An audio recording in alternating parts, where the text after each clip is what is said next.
એકવાર કંપનીનો માલિક તેના કંપનીના મેનેજરને કહે છે, ઓફિસમાં મારી ફાઇલ પડી છે, તું લેતી આ. છોકરી છે ને બહુ ચાલાક છે ને બહુ અઘરી નોટ છે.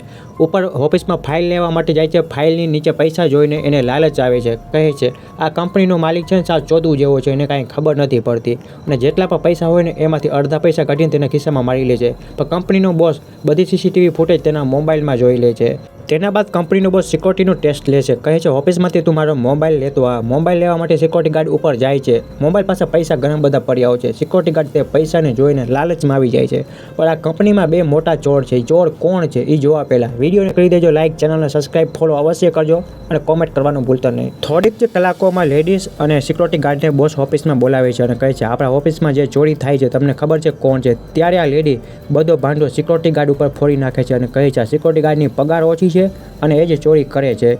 ત્યારે કંપનીનો માલિક કહે છે, તું ચૂપ થઈ જા, તારી 35,000 પગાર છે છતાં પણ તું ઓફિસમાંથી પૈસાની ચોરી કરે છે. અને આ સિક્યોરિટી ગાર્ડની 8,000 પગાર છે છતાં પણ તેને કાંઈ લાલચ ના આવી અને 20,000 રૂપિયા મને પાછા આપી દીધા અને આ છોકરીને નોકરીમાંથી કાઢી દેવામાં આવે છે.